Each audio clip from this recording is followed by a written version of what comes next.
in next stanza, last stanza. If you can talk with crowds and keep your virtue means the moral standard, the moral values we have, or walk with kings nor lose the common touch. Okay, so the poet is saying you can talk to different type of people, but you should not lose moral values.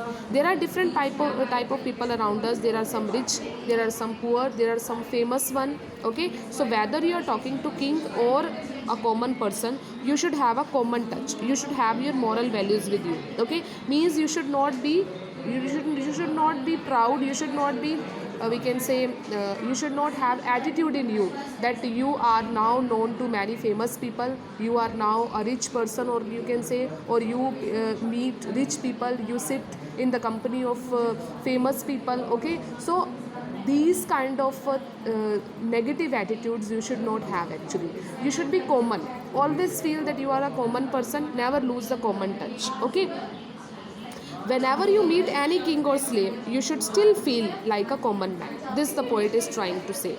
If neither foes means enemies, nor loving friends can hurt you, if all men count with you but none too much, if you can fill the unforgiving minute with 60 seconds worth of distance run. So the poet is saying, around us we have many types of people. There will be many enemies, there will be many friends also. Okay, but we should be neutral with both. We should be balanced with both.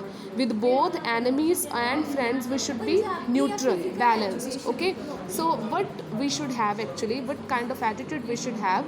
With friends also, we should be normal, we should not be overexcited, we should not be over happy with the company of friends. And with enemies also, we should not be too angry, we should not have any negative feeling about them. With both enemies and friends, we should have a common kind of attitude. Okay, the poet advises that you should value each and every minute. Unforgiving minute means which cannot be returned, the time what we spend will never be returned. So poet is giving us a kind of advice that we should value each and every minute because it is very precious. And if you follow all these guidelines, okay, every 60 seconds, every time whatever we have, we should use that, we should utilize that. And if we follow each and every condition which the poet has put, then what will happen? Yours is the earth and everything that's in it, and which is more, you will be a man, my son. So at last the poet is addressing his son. He is saying to his son that if you follow these all guidelines, the earth will be yours and you can achieve anything. Okay, so read each and every stanza carefully and try to understand and analyze the meaning of every stanza. And if in our life we fulfill all these conditions, then our earth will be ours, will be successful in life. Okay, this was the point. If